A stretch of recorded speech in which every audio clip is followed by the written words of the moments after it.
तक इस्लाम अंदर दाखिल होना पैंदा है। या अय्युहल्लज़ीना आमनु दुखुलू फिस्सिल्मि काफ़ा, ऐ दुनिया जहान दे लोगो जे रसूल मन लिया जे सर तो लैके ते कदमा तक इस्लाम च दाखिल हो जाओ। सर तो लैके ते सर तो लैके ते फिर एक बारी दसो, सर तो लैके कदमा तक। नबी पाक ने 23 साल अंदर 1.5 लाख सहाबा की जमात तैयार की, सारे दे सारे सर तो लैके कदमा तक इस्लाम सन। तुसी भी माशाल्लाह सर तो लैके कदमा तक हो ना, पक्के हो ना माशाल्लाह, पक्की गल है। मैनू लग रहा है कि यह गले तो लैके ते कदमा तक, तुसी कहंदे हो सर तो लैके कदमा तक। या मेरी नज़र खराब है तो या नाई तुहाडा कुछ कर गया।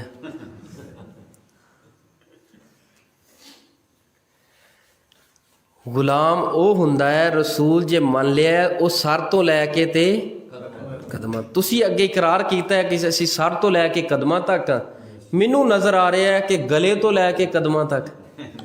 हुण की ख्याल है, मेरी नज़र वैसे खराब हो सकती, शायद मैनू नज़र ना आउंदा होवे।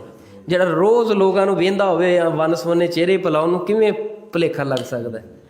की ख्याल है, अज कोई है ऐसा नौजवान जिहड़ा खड़ी होकर, मैं बात फिर आगे चलावां वरना इत्थे ही खत्म कर देवां, अज तो बाद कहे कि मुहब्बत मुस्तफा दे अंदर वो फ्रांस वाले कुत्ते भौंकदे ने ते उन्हां दे भौंकण दे जवाब दे अंदर अगर मेरे कोल होर कुछ नहीं, अज तो बाद मैं अपने चेहरे ते नबी दी सुन्नत इंशाअल्लाह निशानी सजा लवां। है कोई जवान ऐसा जिहड़ा कहे कि अज तो बाद नबी माशाअल्लाह जज़ाकुमुल्लाह खैर, अल्लाह ताला इस्तिकामत अता फरमाए। इंशाअल्लाह हुण मैं आगे बात चलाना तो फिर वेना भी केड़ा केड़ा भी सर तो लैके कदमा तक के केड़ा गले तो तुसी वो बंदा लभया जे, फिर उस तो बाद इंशाअल्लाह अगे बात चलावांगे। फरमाया लक़द जाअकुम रसूल, आ गए ने तुहाडे अंदर कौन रसूल।